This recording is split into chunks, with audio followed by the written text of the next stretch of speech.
Neste programa iremos falar da importância dos jogos como ferramenta lúdica e educacional, em particular dos jogos de tabuleiro. Potenciam o desenvolvimento de competências necessárias a uma melhor aprendizagem, não só da matemática, como de qualquer ciência. Melhoram a nossa dinâmica social, o respeito pelo outro e a adaptabilidade a novas circunstâncias. Venha connosco de mãos dadas conhecer o Hélder Sousa, membro colaborador do Centro de Matemática Computacional e Estocástica, CEMAT, doutorado em Matemática Aplicada na área de Estatística pela UTAD e professor auxiliar do Departamento de Matemática da UTAD. Vamos conversar também com Ana Paula Aires, doutorada em Educação Matemática, especialização em Didática da Matemática pela Universidade de Salamanca. É professora auxiliar do Departamento de Matemática da UTAD, onde é responsável por unidades curriculares nos cursos de formação inicial e avançada de professores. É também membro do Centro de Investigação em Didática e Tecnologia na Formação de Formadores da Universidade de Aveiro. É autora de vários artigos em revistas e livros científicos. Venha connosco de mãos dadas neste 15º programa, onde os jogos do tabuleiro vão desde o imaginário até ao consciente. Bom dia, sejam bem-vindos ao programa de Mãos Dadas, programa dinamizado pela Associação de Pais e encarregados de educação do Agrupamento de Escolas Diogo Cão. Hoje, neste 15º programa da segunda temporada, iremos estar à conversa com Hélder Sousa e Ana Paula Aires. Antes de mais, agradecemos a vossa disponibilidade para estar aqui hoje connosco no nosso programa de Mãos Dadas. Para início da nossa conversa, gostaríamos que vocês se apresentassem aos nossos ouvintes e que fizessem um breve resumo do vosso percurso pessoal e profissional. Quem é que toma a iniciativa? Posso tomar eu? É um prazer estar aqui, agradeço o convite.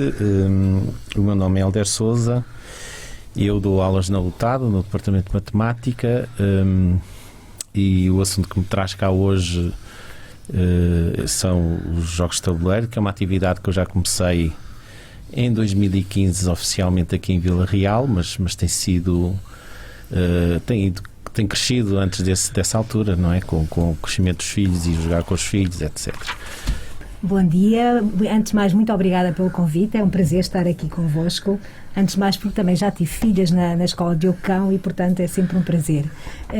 Eu sou, tal como o Hélder, sou docente no Departamento de Matemática da UTAD e estou muito ligada à formação de professores e à didática da matemática. E, portanto, um bocadinho aqui, por convite do Hélder, achei logo que era muito interessante tentar integrar os jogos de tabuleiros também no ensino, no processo de ensino-aprendizagem. Portanto, como um recurso que eu penso que será muito válido e se for bem aproveitado, poderá ter grandes desenvolvimentos e proporcionar uma aprendizagem para as nossas crianças a todos os níveis, não só da matemática, mas em todos os níveis. Ok. Muito bem. Gostar ou ter apetências pela matemática é inato? Como é que veem esta dificuldade ou pseudo-aversão de alguns estudantes pela matemática? Queres começar tu, Paula? Bem, eu acho que é inato, mas eu acho que também pode ser treinada, não é? E acho que às vezes o não gostar de matemática, às vezes é um bocadinho a mensagem que já vem dos pais, já vem da família, que também não eram bons alunos a matemática e, portanto, de alguma forma os filhos também não poderão ser bons alunos a matemática. Mas eu acho que isso tem que ser contrariado. E há muitas formas de o fazer e acho que os jogos de tabuleiro são uma boa forma de fazer isso, de tentar tornar a matemática mais amigável, usando um recurso muito familiar para os nossos alunos, porque jogar desde cedo todas as crianças jogam e, portanto, partir deste material, que pode ser considerado um material didático para aprender matemática, parece-me que seguramente será um bom caminho. A minha opinião em relação a... eu acho que todas as pessoas têm aptidão para a matemática. O problema é a aversão que depois muitas vezes é posta nas pessoas antes de elas aprenderem. A matemática tem características de facto necessárias para a gente aprender. Nós temos que ter algumas capacidades desenvolvidas e o ensino também deve ser um bocado, nesta altura, mexido em relação a isso. Nós temos que desenvolver nas crianças aptidões transversais, aptidões que os permitam ser capazes de aprender com mais facilidade. E eu já estou a puxar o assunto outra vez para os jogos de tabuleiro. Eu não gostava nesta conversa que os jogos de tabuleiro fossem conotados como algo para a matemática. Os jogos de tabuleiro é uma ferramenta, é um instrumento transversal. Nós conseguimos desenvolver capacidades nas crianças em vários parâmetros e essas capacidades depois podem ser usadas de facto na aprendizagem em geral, não só na matemática, mas e até fora da escola. Isso podemos falar mais à frente, mas na cidadania, no comportamento com os outros, no respeito pelas regras. Mas pronto, voltando ao assunto de matemática, quem é que não lida com matemática? A matemática está em todo lado. Os alunos pegam um telemóvel, a matemática está lá. Tudo na nossa vida tem matemática por trás. Portanto, o facto de uma pessoa dizer que não gosta, não quer aprender matemática, isso tem que mudar. As pessoas têm que estar mais abertas a aprender e a ter o conhecimento. Isto aplica-se em todas as áreas, também não é só na matemática, não é? Muito bem. O Hélder referiu há pouco que mesmo antes das crianças aprenderem já havia alguma relutância. Porquê é que diz isto? A ideia que nós temos, e acho que estou a falar também pela Ana Paula, é que há a passagem de informação que a matemática é difícil. Pelos pais, é basicamente isso. E depois os miúdos, se têm uma ideia pré-feita em relação àquilo que vão aprender, já não estão tão disponíveis para aprender. E essa é a ideia que eu tenho. Depois a aprendizagem, limita, sim. E como é que podemos tornar o ensino da matemática mais atrativo para as nossas crianças e jovens, segundo a vossa perspectiva? Vocês que estão imbuídos neste meio, neste universo, vamos por assim, como é que vocês entendem, segundo a vossa perspectiva, qual seria a melhor forma de torná-la atrativa? Mais atrativa, mais atrativa. Já é atrativa. Claro que sim. Não, mas eu acho que passa muito exatamente pela integração nas aulas, em contexto de sala de aula, de vários materiais didáticos para além do manual escolar. Materiais didáticos diversificados, de vária natureza, porque não as tecnologias que hoje em dia são muito familiares. Nós estamos a lidar com alunos que são nativos digitais e, portanto, as tecnologias para eles, se nós conseguirmos pôr as tecnologias a servirem de alguma forma para benefício dos nossos alunos, poderá ser muito por aí, creio eu, que diversificar, portanto, os materiais, as metodologias, tudo isso acho que farão, de facto, tornarão o processo de ensino-aprendizagem muito mais apelativo para os alunos, mais motivador e certamente que promoverá aprendizagens mais significativas. Eu acho que o nosso ensino também está muito vocacionado para o aprender para uma prova. E isso muitas vezes é prejudicial. Os alunos são preparados para aquela prova específica e não têm, na realidade, tempo nas suas aulas de usar a matemática em coisas mais abrangentes, mais físicas, mais manipuláveis e mais agradáveis. Pronto, é o sistema que nós temos, é aprender para ser avaliado. Daí que, e já se fala um bocado disso, das disciplinas extracurriculares, as disciplinas em que eles possam de facto experimentar coisas diferentes. Não estou necessariamente a falar a matemática, mas aqueles conceitos que se têm, e acho que na Diogo Cão existe, que é o aprender culinária, o aprender o fico na escola, não é? Isso é fundamental, E é porque nós muitas vezes fazemos atividades que estamos a aplicar a matemática e nem conhecemos, nem damos por ela, mas na realidade estamos. E volto a dizer que os jogos de tabuleiro é um excelente exemplo disso mesmo. Mas acho que devíamos de facto pensar de maneira diferente. Eu não estou a dizer que se muda o método de avaliação, o que eu estou aqui a defender é mais pensarmos, sim senhor, que eles têm que estudar e têm que ser avaliados. É a única maneira de serem avaliados, se calhar há outras formas, isso também é um tema de discussão. Mas se é este sistema que temos, então vamos complementá-lo com atividades diversas, de forma a que eles possam, de facto, desenvolver, e volto a dizer, capacidades. Eu acho que antes da aprendizagem eles têm que ter capacidades e competências para poder aprender. Muito bem. A Ana falava há pouco na formação que deu a professores. Como é que isso se refletiu, e os jogos de tabuleiro nas mais diversificadas áreas, da matemática ou das ciências ou do português, como é que isso se verteu na aprendizagem que fez para com os professores? Mas os jogos? Sim. Teve alguma componente? Eu ainda não utilizei os jogos com os professores, ainda com os futuros professores. Portanto, eu estou ligada à formação inicial de professores. Portanto, os jogos, eu ainda integro alguns jogos, mas concretamente estes eu ainda não tenho essa experiência. Portanto, eu agora há pouco tempo, aqui muito puxada pelo Hélder, é que vou começar agora a tentar integrar esta nova ferramenta, que eu acho que é muito poderosa mesmo, e vou tentar integrar. E tal como já disse o Hélder, e muito bem, não só mesmo para desenvolver competências da matemática, como o raciocínio matemático, como o pensamento lógico, como a resolução de problemas. Não, eu acho que vão ser competências, capacidades mais transversais, portanto, mas ainda não tive essa experiência. Mas o objetivo é esse. Exatamente, agora é começar, agora vou inteirar-me também mais dos jogos e começar a ver quais é que de facto serão mais adequados para futuros professores do primeiro ciclo, do segundo ciclo e até do pré-escolar. Muito bem. Eu se calhar aproveitava para fazer uma introdução aos jogos da atualidade, se me permitem. Pode ser? É que existe um bocado ainda, mas isto está-se a combater, vai devagarinho, mas ainda existe muito na nossa sociedade a ideia que o jogo é o monopólio no Natal, ou o xadrez e as damas, e não é, as coisas evoluíram bastante. Desde o ano 2000 tem sido exponencial o desenvolvimento de jogos, e com o desenvolvimento de jogos estamos a falar das mecânicas, daquilo que se trabalha, daquilo que se joga. Posso salientar alguns, por exemplo, as mecânicas dos jogos atualmente são muito diversificadas. Os próprios jogos têm um design, como vocês podem ver, está em cima da mesa, muito cuidado, e há um autor do jogo, isto é uma obra de arte. Eu até tenho uma coisa que eu gosto de dizer, e que agora não me estou a lembrar, mas é uma obra humana de transmissão de conhecimento. Eu gosto muito desta frase. E de facto, os jogos hoje têm autor, ninguém sabe. Quando se compra um monopólio não vem lá descrito o autor do jogo, não vem quem é que fez a arte do jogo.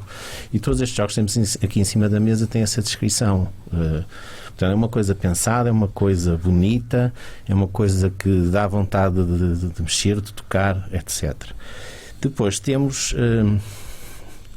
Em termos de mecânica, hoje em dia tem-se muito mais prazer em jogar jogos.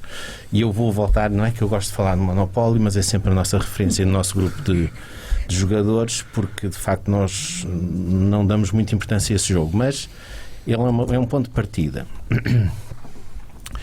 No jogo de Monopólio, o que normalmente acontece é que naquele Natal o pai joga com os filhos e o jogo morre por aí. Vai para a prateleira apanhar pó, ou então jogam os miúdos uns com os outros. Para o pai, aquilo não dá muito incentivo de participar. E porquê? Porque de facto, em particular, aquele jogo é lançar dados e estamos à espera de que os dados nos condicionem as nossas jogadas. Hoje em dia os jogos não têm nada disso. Uma das coisas que dá mais prazer em jogar estes jogos é as tomadas de decisão.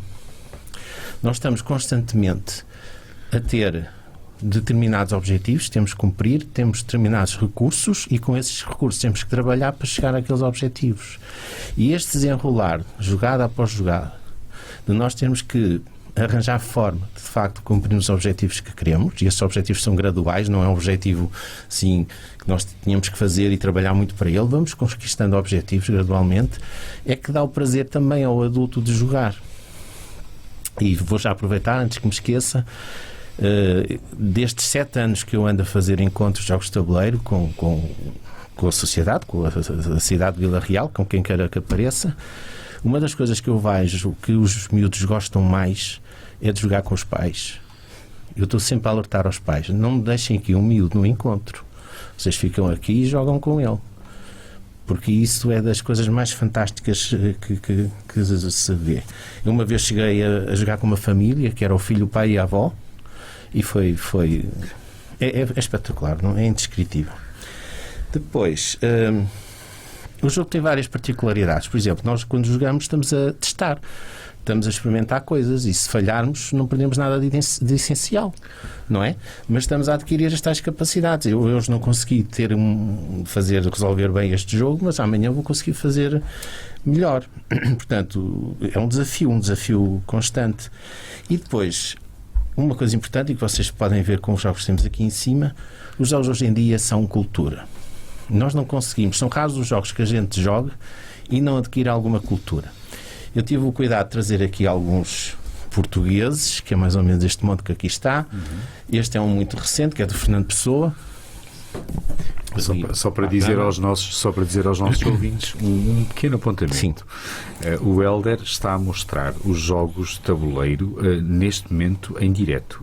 Se as pessoas tiverem curiosidade em ver o jogo de tabuleiro, façam o favor de ver a nossa emissão no YouTube, que eles podem ver lá a imagem do jogo em si. Hélder, desculpe interrompê-lo, faça o favor de continuar. Fez muito bem.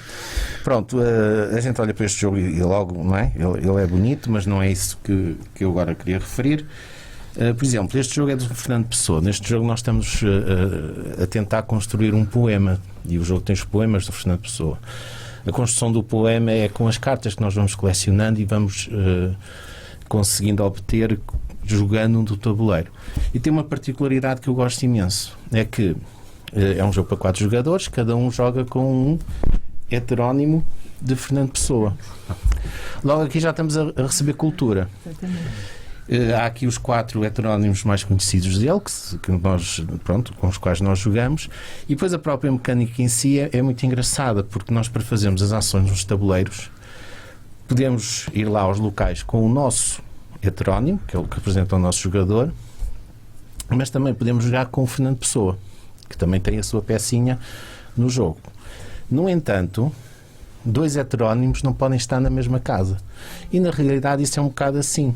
Ele quando escrevia com um heterónimo, estava a personalizar outra pessoa e, portanto, ele não pode ter, digamos, duas imaginações em simultâneo, mas o pessoa pode estar junto numa casa a fazer uma ação com um heterónimo, mas não 2 heterónimos juntos. Pronto, e pronto, são esses são esses detalhes que fazem estes jogos fantásticos. Diga-nos só a faixa etária. Só por curiosidade. Não sei de cor, mas... Em todo o caso. 10 anos ou mais. 10 anos ou mais. Depois, só assim muito rapidamente, este não sei jogar, mas é do Rossio, tem o contexto das nossas calçadas portuguesas e, portanto, este é mais um jogo de manipulação, digamos, de áreas, de criar mosaicos, padrões, exatamente. Este é muito recente, é de um colega nosso, o autor é o Pedro Silva do Porto, é sobre os comboios, os elétricos, peço desculpa, em Lisboa. Portanto, este já é um jogo de andarmos a apanhar turistas e depois levá-los aos monumentos. Basicamente é isso. Tem uma componente que as crianças adoram. Deixem-me só ver rapidamente, porque esta, de facto, os nossos ouvintes podem ouvir. Tem uma campainha. Quando se faz uma entrega, clica-se na campainha, a simular o próprio som do... Já agora. Esse é o Porto. Só para dizer aos nossos ouvintes que o Hélder neste momento parece o professor Marcelo a apresentar as obras. É fantástico. Isto é outra coisa. Um jogo também já bastante jogado no nosso grupo é o Porto. Este é o jogo, pega naquela imagem que nós temos da Ribeira, do Porto, dos prédios muito estreitinhos e muito altos, e pegou nesse conceito para fazer essa mecânica. Nós vamos construindo os prédios na Ribeira e vamos pontuando em função disso. É um jogo de oportunidades. Nós temos a oportunidade de pontuar terminando ou começando cada uma das casas no momento mais oportuno. É muito bonito o tabuleiro deste jogo. Para terminar aqui a ronda, não, ainda há ali mais um. Também trouxe este caretos. Tem a ver com Trás-os-Montes. Exatamente. É um jogo que eu não sei as regras, mas sei que lida com as lendas e tem os caretos, como tem outros bichos, vou chamar bichos, mas aqui devia estar o nosso amigo Alexandre Parafita para falar disto. E por fim, em relação aos portugueses que trouxe, tenho aqui um café. Pronto, um jogo mais simples. Os jogos não se medem pelos tamanhos, isto é fantástico. Este jogo, nós neste jogo também estamos a percorrer toda a sequência de produção de café. Portanto, temos que semear, temos que colher, temos que secar, temos que torrar. Exato. E temos que entregar nos cafés para depois eles consumirem. A particularidade deste, que é um jogo que aliás, todos eles são vendidos a nível mundial, isto não é um mercado nacional. Este café tem particularidade de os cafés onde se distribuem os cafés são só os nossos cafés portugueses que não são mais conhecidos. Temos aqui o café Majestic do Porto, mas também temos o nosso de Vila Real aqui representado. E portanto, isto lá está, é um pedaço de cultura que é distribuído e vendido em todo o mundo. Em todo o mundo. Agora vou falar de um jogo que não se encontra, não é vendido em lojas comerciais, mas eu adoro. Foi um jogo que eu recentemente obtive, é um jogo de produção limitada, muito me custou a arranjá-lo, mas eu tinha que o ter. Como vocês podem ver, chama-se Your Friend is Sad, o teu amigo está triste, só para terem uma noção de até onde é que vão os jogos. Porque os jogos têm temática, não é? É a tal parte da cultura, mas eles não há. Vocês podem dizer um tema e de certeza que há um jogo sobre esse tema. Pronto, este jogo é muito simples. Temos o nosso amigo tristinho e nós vamos ter que fazer as nossas jogadas para o animar, ok? Ele tem um aspecto muito, muito giro. É pena que agora vocês só me estão a ouvir e não a ver, mas a parte que eu adoro é esta pecinha que representa o nosso amigo. Está triste e quem ganha o jogo terá o prazer de o pôr contente. Aliás, estava ao contrário. É amoroso o jogo. É amoroso. Muito bem. Pronto, já que estão assim, estão atentos a ouvir-me, eu vou continuar. É um gosto ouvi-lo. É um gosto isto. O time 3 é um jogo que eu gosto de levar para a mesa porque é diferente. Lá está, este é outro que pega num conceito totalmente diferente. É um daqueles jogos, há vários jogos que nós jogamos e nem sequer estamos preocupados com pontuação. Estamos só, é pelo prazer imenso de jogar, só de jogar. E este jogo Team 3 é só para 3 jogadores. Porquê? Porque há um jogador, tal como está na capa. Este jogo tem aqueles símbolos dos macacos, um que não ouve, outro que não fala, outro que não vê. E é isso que os jogadores vão fazer. Há 3 jogadores na mesa, um não fala, o outro não ouve porque esse não fala, e o outro não vê e tem que construir, vou pôr aqui as pecinhas, tem que construir algo, uma construção, pronto, tem que empilhar umas pecinhas que parecem as pecinhas do Tetris, ok? Exatamente. Portanto, vamos imaginar que aqui a Ana Paula não conseguia ver, teria os olhos tapados e nós, os outros dois, teríamos que trabalhar para que ela conseguisse construir esta estrutura. Só que há um problema. Quem está a ver este desenho, que é a estrutura que tem que ser construída, não pode falar.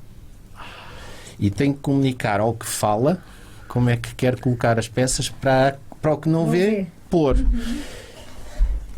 Claro que isto dá aso a muita risada, a muita frustração, mas o que eu queria salientar neste jogo é o que é que ele faz. 3 pessoas em conjunto vão ter que inventar uma linguagem nova para se comunicar, que vai ser necessariamente por gestos. Um tem que fazer gestos para aquele que consegue falar, transmitir àquele que está a construir, e no meio disso há muito erro. Há muito erro. Quer dizer, isto é um bocadinho como a vida, não é? A gente vai sempre por tentativa e erro, vamos aprendendo, vamos reconfigurando e vamos aprendendo a comunicar e a fazer passar a nossa mensagem. Mas repare bem, eu acho que estou a conseguir transmitir isso, a diversidade de coisas que nós conseguimos fazer atualmente com jogos de tabuleiro. Se há uma criança até que tem alguma dificuldade em algum aspecto, nós podemos pensar em jogos que o possam ajudar. Já agora, ainda temos aqui mais. Por fim, eu deixei melhor para o fim. Esse lindo. Este jogo, Wingspan, já é um jogo em inglês, na versão portuguesa, mas é um dos jogos que está a ter muito sucesso. Ele foi editado, se eu não estou a errar, 2 anos atrás, e de facto é muito bonito. Ele tem um tema de pássaros. Portanto, basicamente nós vamos ter, e agora vou fazer um bocadinho de barulho aqui no microfone, temos já agora a qualidade dos componentes, que são de extrema qualidade. O que aqui no estúdio estão a fazer é olhar para uns ovozinhos de plástico e de coloridos. Neste jogo nós tentamos construir um habitat, que é o nosso tabuleiro de jogo, com os pássaros. Temos que, portanto, habitá-lo com pássaros. Okay? É um tabuleiro onde nós temos uma floresta, uma pradaria e um ambiente aquático, e temos que vou só mostrar as cartas para vocês apreciarem, construí-lo com esses pássaros. Podemos, obviamente, que os pássaros põem ovos, que são essas coisas que depois aparecem no jogo. Temos o alimento para os pássaros. Pronto, lá está. Aqui, lamento, mas vão ter mesmo que ir ao vídeo para ver o jogo. Sim. Isto obriga, por assim dizer, a quem está com o jogo, a quem está a interagir com o jogo, vai levar as pessoas a conhecer a cada uma das espécies que são de pássaros que estão aqui. E os ciclos de vida o habitat. Às vezes os jogos parecem até serem difíceis de jogar, mas na realidade, depois de explicadas as regras, este jogo é muito simples. Mas a transmissão de cultura deste jogo é mesmo boa. Cada carta terá o seu pássaro, terá a sua espécie, tem o sítio onde ele vive no mundo, tem o tipo de ninho que ele faz, quantos ovos põe em média numa postura. Não sei se é o termo correto, eu sou de matemática. Mas onde é que eu tem a envergadura do pássaro, o seu tamanho, isso é importante, porque no próprio jogo, olha, nem de propósito, temos aqui o falcão. O falcão alimenta-se de outros pássaros, e no jogo isso acontece na realidade, porque quando esta ave é ativada, nós vamos pegar num pássaro do baralho e ver se ele consegue ou não caçá-lo. Isso tem a ver com a envergadura do pássaro, com o tamanho dele. Mas pronto, é mesmo espetacular este jogo. Espetacular mesmo. Pronto, e com isto, já falei de todos. Não, por acaso até não. Temos ali 2. Acabadinho de chegar, ainda está por abrir. Este jogo não pode ser muito acerca dele, a não ser o tema, por isso é que eu o trouxe. É o Vivid Memories. Ele provavelmente vai ter também uma tradução em português, que é um jogo que lida com as nossas memórias de infância. Ok? Portanto, lida com as emoções. Todos nós nos lembramos quando aprendemos a andar de bicicleta, os abraços da mãe, tudo isso. O jogo lida com isso. Que engraçado. E por fim, last but not least, mais um de ciência, também recentemente chegado. Este para os professores de biologia vão adorar, que é o Genotype. É um jogo que lida com Mendel e o início da genética, não é? O estudo inicial que ele fez com as ervilhas de casca lisa, casca enrugada, etc. Já é um jogo mais desenvolvido, mas pronto, trouxe-o à mesma. E é só para dar mesmo o exemplo da panóplia de temas diferentes que nós hoje em dia temos. Eu trouxe aqui o quê? 10 jogos, se calhar. Bem, os nossos ouvintes não estão a ouvir, mas nós temos a mesa do estúdio toda cheia de jogos. Anualmente estima-se que são produzidos 500, 700 jogos por ano. Nós chegamos a uma altura que isto é como os livros, nós não conseguimos ler todos e já não conseguimos jogar os jogos todos que há, mas deveríamos tentar jogar alguns, porque faz-nos muito bem. Muito bem. Como é que se consegue quebrar estas pontes? Como é que se pode criar as pontes, uma vez que realmente nós resumimos um bocadinho no nosso dia-a-dia o Monopólio, o Uno, e realmente os temas aqui vão de certeza ajudar muitas crianças, muitas famílias. Como é que se faz esta ponte? Como é que o Hélder consegue fazer essa ponte? Está a conseguir fazer essa ponte? Eu consigo, mas é muito devagarinho. A única maneira que eu tenho feito esta ponte é de facto com os encontros de jogos de tabuleiro. Que decorrem onde? Quando? Decorrem no IPJ, todas as quartas-feiras. Portanto, o IPDJ é o Instituto Português de Desporto e Juventude. Todas as quartas-feiras a partir das 8. Nós temos um grupo, é o Board Gamers de Vila Real, os jogadores de jogos de tabuleiro de Vila Real. Também fazemos um encontro mensal. O encontro mensal é um domingo, mas não há um domingo uma regra. Como nós somos professores e isto tem que ser quando se pode. Portanto, há sempre um domingo em cada mês em que nós fazemos um encontro mensal. Aí é todo o dia, começamos às 10 da manhã e acabamos quando estivermos cansados, geralmente depois da meia-noite. E o que acontece existe a dificuldade de divulgação. Existe um bocado isso. Vocês têm algum site ou têm algum sítio onde temos um grupo blog, no Facebook com o mesmo nome, Board Games Vila Real. Temos o nosso grupo do WhatsApp e é assim que nós comunicamos. Mas é mais passagem de boca a boca, não é? É aquele amigo que traz o amigo, depois o amigo gosta e vai trazendo outros amigos. Nós no grupo temos elementos de todas as idades. Geralmente o grupo é alimentado por alunos da UTAD, mas ao fim de semana costumamos ter mais jovens e temos, geralmente são sempre os alunos mais velhos, ou seja, são os alunos mestrados, os alunos de doutoramento, os alunos do último ano das licenciaturas que aparecem. Temos também pessoas normais, cidadãos, temos professores também, temos veterinários. Crianças aparecem mais ao fim de semana. Os pais, porque o horário também à quarta-feira não dá. Mas o que é que eu queria dizer também? Também existe um bocado de um preconceito. O preconceito em relação ao jogo de tabuleiro existe. Porque eu não deixo de fazer convites a toda a gente para ir jogar jogos de tabuleiro. E as pessoas ficam assim um bocado atrás. Existe algum preconceito. E eu tenho muitos casos de pessoas que demoraram muito tempo. Eu chateio, olha, aparece. E quando eu digo muito tempo, são anos.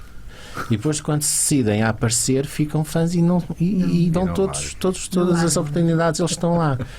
É de facto isso. O que eu mais encontro é esse tem que subir um degrau. A pessoa tem que, de facto, libertar-se e experimentar. E esse problema ainda é pior com os pais. E eu aproveito para fazer um alerta, se os pais me estão a ouvir, não deixem de experimentar.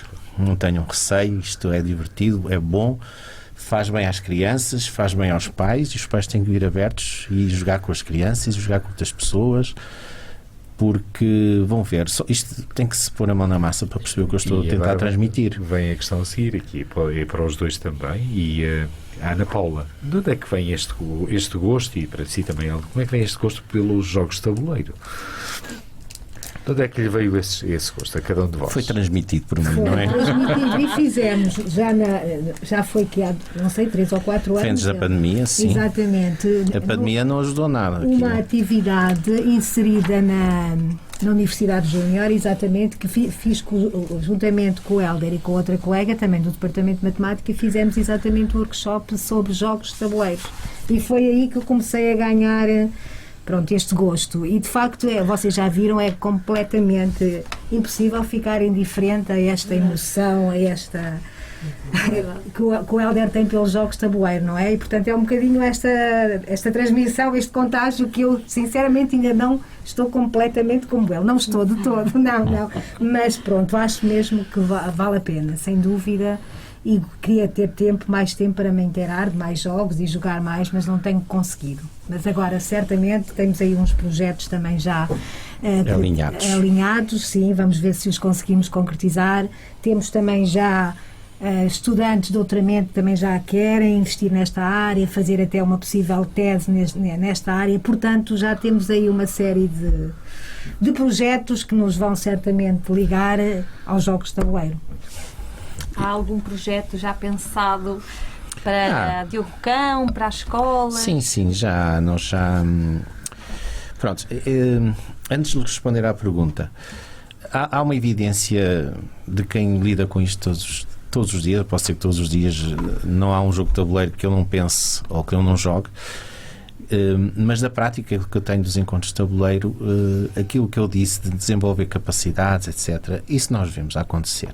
E aconteceu comigo. Eu costumo dizer que eu já sou resultado disso, porque ao longo desses anos eu jogar os jogos, eu próprio sinto que tenho outras capacidades, que leio com mais facilidade, que raciocino com mais facilidade. E sou eu, não é? Nesta idade. O que fará nas esponjinhas, não é? Que andam nas escolas. Queria salientar o seguinte: os grupos de jogadores de jogos de tabuleiro existem por todo o país. Eu, por exemplo, quando vou de férias, eu vou sempre ver, se vou para algum local, se há um grupo, se existe um grupo para poder jogar com pessoas novas e aparecer. E isso é espetacular, porque de facto a dinâmica já existe. Há grupos em Lisboa, Leiria, Braga, Faro, todo o país há grupos. Póvoa de Varzim, etc. Portanto, isso é uma prática que eu tenho. Ou a algum lado, se tiver tempo, se estiver lá vários dias, não deixe de procurar um grupo para estar com eles. Depois, os jogos evidentemente não são baratos, a maior parte deles. E a vantagem de aparecer nos grupos de jogadores de jogos de tabuleiro é precisamente experimentar os jogos. Nós não precisamos comprar às cegas. Eu devo dizer que tenho um colega da física que ele teve no nosso grupo a jogar e demorou mais de um ano para jogar o mesmo jogo a segunda vez. Só para verem a diversidade de jogos que nós temos no grupo. É difícil até de repetir um jogo, a menos que alguém me diga: não, eu gostei muito desse, eu quero voltar a jogar a esse. Temos uma dinâmica de pedidos pelo WhatsApp: eu gostava de jogar este, e a gente leva em função do que as pessoas nos pedem. Pronto, mais vantagens: conhecer novas pessoas. E o que me tinha perguntado... Os pontos com a escola, com a Código. Sim, o projeto. Lá está. Nós sabemos que isto faz, de facto, bem a todas as idades. Atenção. Há já, de facto, estudos que relacionam a prática regular do jogo de tabuleiro com a melhoria de casos, por exemplo, de demência nos mais idosos. E todas aquelas características disso nas crianças. Em função disso, eu pensei, porque estou numa universidade, em tentar documentar isto de forma científica. Okay? Levar isto a sério. Pormos as pessoas, um grupo de crianças a jogar de forma regular, numa escola, em várias escolas. Eu sou da área da estatística, não tinha dito isso, mas a minha ideia é, de facto, levar isto de forma estatística e demonstrar que as coisas acontecem. E é nessa ideia que já surgiu o projeto. Nós, de facto, já contactámos o agrupamento do Diogo Cão e de Morgado Mateus, que estão abertos à proposta de fazermos um estudo em relação aos jogos de tabuleiro e as capacidades que eles desenvolvem. Também já temos o apoio da Câmara. Também temos alunos interessados em doutoramento e provavelmente outros. Isto não está restrito à área da matemática, este projeto. Obviamente temos a área da psicomotricidade connosco, a área da psicologia connosco. Vamos ver se conseguimos. Estamos a batalhar para, de facto, termos este projeto a andar. Mas ao dia de hoje ainda não está, mas há de estar. Nós estamos empenhados em conseguirmos trazer isso para Vila Real. Estamos no local certo, porque também pode ser que neste momento alguém com as suas responsabilidades que nos esteja a ouvir, se já estava sensibilidade, depois de escutar esta entrevista, seguramente ficará mais sensibilizado e ajudará a levar avante o vosso propósito. É cada vez mais importante, porque nós também sabemos que hoje em dia nas nossas casas e desde muito jovens que os jogos de tabuleiro são importantes, e o que nós queríamos saber era quais são as principais, vamos por assim, o treino mental, o aprender a brincar, a estimular a criatividade, as crianças desenvolvem a paciência. Que mais-valias é que vocês veem que para além das que já disse, que outras mais-valias é que vocês conseguem identificar que os jogos de tabuleiro podem trazer para as nossas crianças, jovens e adultos? Essa pergunta é tão fácil de responder. Todas. Eu, por acaso, tenho aqui uma lista de funções cognitivas, sociais, emocionais, relacionamento com outros. Eu posso, se calhar, detalhar. Por exemplo, pronto, vou falar, uma criança aprende um jogo, não tem que ser uma criança, pode ser um adulto. Sim. Ele aprende o jogo, depois vai querer jogar com os amigos, convida os amigos, ele vai ter que explicar o jogo aos amigos. Isso já é um exercício de transmissão de conhecimento. Ele está a aprender a passar informação aos amigos. Eles lá se há de entender na sua linguagem. Pronto, quando um conjunto de crianças, podem ser adultos ou um conjunto de crianças e adultos, está a jogar um jogo, há um comportamento, um respeito que naquele momento em que estão a jogar o jogo são aquelas as leis que vigoram. Ora, o que é que acontece na nossa sociedade, não é? Eu não posso ter um comportamento igual ao que tenho com os meus amigos em determinado ambiente como tenho se estiver numa cerimónia oficial ou numa sala de aula. Portanto, as pessoas vão interiorizando isso. Há regras que têm que se cumprir em função do ambiente que estão. O pensamento sequencial. Estes jogos têm muito isso. É importantíssimo. O pensamento abstrato é importante também para a matemática e todas as ciências exatas. A memória. Eu tenho aqui um termo em inglês, storytelling, que é contar histórias. Há muitos jogos, não tenho nenhum aqui, em que o jogador é motivado a desenvolver uma história em função do que está a acontecer no jogo. A resposta é mesmo essa, todas. Todas. É bom para tudo. E o melhor que nós temos do que isto, porque se há um aluno que tem dificuldade em matemática, vai ter um apoio à matemática. Não, mas se nós dermos um apoio a todas as crianças neste leque tão abrangente de capacidades que eles podem desenvolver, nós estaremos a fazer melhor. Exatamente. Não é? Exatamente. Outro aspecto que eu costumo perceber no jogo: basta jogar com uma pessoa nova, 1h30, 2 horas numa mesa, e eu começo a conhecer logo a personalidade dessa pessoa rapidamente. A gente transmite a nossa personalidade para a maneira de jogar. As decisões que toma, não é? Tudo. É bom para tudo. Nós temos que começar, e o próprio professor, isso também faz parte da nossa ideia de projeto, é capacitar os professores para poderem também, obviamente não está de parte de levar o jogo de tabuleiro para uma aula específica. Claro. Eu posso usar um jogo numa aula de biologia, de programação, de matemática, de cidadania até. Há jogos que trabalham esse aspecto. Portanto, o jogo de tabuleiro pode de facto ser inserido numa aula como uma atividade extra que ajude todas as disciplinas. Em casa tem algum dia da semana, agora falando da sua particularidade, em que é instituído o dia do jogo, ou isso transmitiu para os seus filhos? Como é que conseguiu criar essas dinâmicas em casa? A dinâmica não existe, é caótica. É caótica, cada um a jogar o seu. Não é isso. Eu tenho uma única filha que está na universidade, eu dou aulas na universidade, há uma constante preocupação em a gente conseguir ter um horário juntos para estarmos a jogar. Isso há. Nós tentamos criar isso, mas às vezes é difícil. Eu jogo cá, eu tenho sempre como jogar, não é? Porque faço as dinâmicas e as atividades, mas não é fácil, de facto. Não é fácil agora. Mas ela gosta, e ela puxa, e ela quer. E nós... Ficou com o bichinho. Sim. Os pais lá em casa têm um desafio, que é tirar o telemóvel e os jogos de telemóvel e as Playstations e trazê-los para... Tudo o que é exagerado faz mal, não é? Eu não queria dizer que isso é mau. É mau na quantidade excessiva em que as pessoas estão. Não é? Ana Paula, e você? Tem algum dia da semana? Não tenho. Também não tenho nenhum dia da semana instituído para jogar. Não tenho, de facto não tenho, mas acho que seria por aí, devia-se começar por aí. Se calhar até era boa ideia os pais em casa terem essa rotina, instituírem um dia, ideia. Não é? Para terem 1 hora, 2 horas para jogarem com os filhos. Acho que seria uma boa ideia. E se calhar até era bom, Helder, termos... Os pais terem esse compromisso de alguma forma, não é? Fazer esse desafio aos pais. Sim. E instituírem um dia, como há um dia também de comer assim certas porcarias, não é? Certo. Dia para se jogar jogos de tabuleiro. Parece-me bem, sim. Ora, bem, os campeonatos de matemática, o Supermatico, o Multiplio, o Canguru Matemático, por aí adiante, entre outros concursos que existem ao nível das escolas, pronto, são uma valência interessante para estimular o gosto pela matemática. Vocês veem as coisas... como é que vocês veem isto? Isso é bom, excelente. São atividades próprias para a matemática e pensadas na matemática, e eu não tenho nada a dizer, é excelente.